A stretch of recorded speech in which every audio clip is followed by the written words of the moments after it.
बिहार की राजनीति में क्या बीजेपी अकेले पड़ गई है? क्या बोचहा में मिली हार से बीजेपी बैकफुट पर है?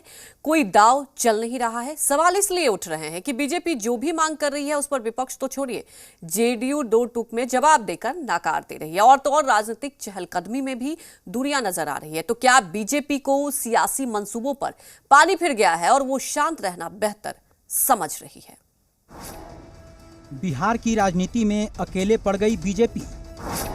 क्या बोचहा की हार ने मंसूबों पर पानी फेरा? जेडीयू के साथ सबसे ज्यादा तल्ख हुए रिश्तों में जो गर्माहट पहले हुआ करती थी वो ठंडी पड़ती नजर आ रही है। दो दिलों के बीच दरार उभर के सामने आ गई है।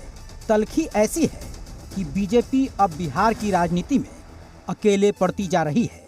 उनका ये हाल उनके गठबंधन एनडीए में भी है और ये बात बीजेपी दबे जुबां से मान भी रही है। हम लोग तो 370 धारा पे भी अलग अलग विचार रखते थे। हम लोगों ने सरकार भी चलाया और आज कश्मीर को पूरी तरह से भारत से जोड़ने का भी काम किया। इस पर तो तेजस्वी यादव को बयान नहीं आता है।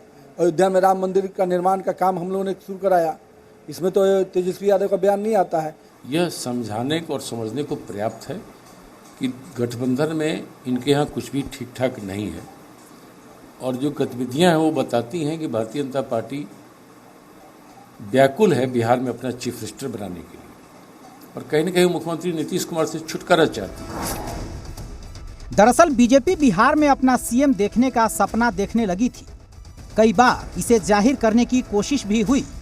इस बीच खबरें उड़ी कि सीएम नीतीश दिल्ली जाएंगे, उपराष्ट्रपति या राष्ट्रपति बनेंगे, लेकिन जेडीयू ने इसे सीधे खारिज कर दिया।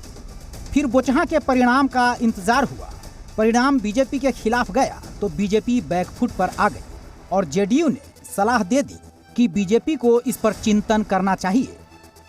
इसके बाद एक तरफ सीएम नीतीश अपनी सेक्युलर छवि बनाने में जुट गए, विरोधियों के साथ इफ्तार में नजर आने लगे। उधर बीजेपी लाउड स्पीकर और सड़क पर नमाज का मुद्दा लेकर सामने आई, जिसे नीतीश ने सीधे तौर पर खारिज कर दिया। भागलपुर में पुल का सुपर स्ट्रक्चर गिरा तो जेडीयू ने चुप्पी साध ली। ये पिछले 3 महीनों की कहानी है जो बीजेपी और जेडीयू के रिश्तों को जाहिर करती है। तो ये रिश्ते क्या कहलाते हैं? मजबूरी के बंधन? बड़ा सवाल है।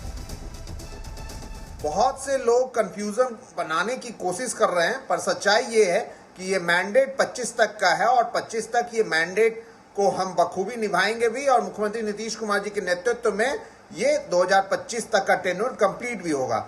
ये अचानक जो परिवर्तन आया है, इसके पीछे नीतीश कुमार की दृष्टि क्या है, मंशा क्या है, इसके बारे में किसी को नहीं मालूम। जेडीयू मानती है कि दोनों के विचार अलग अलग हैं, फिर भी साथ हैं।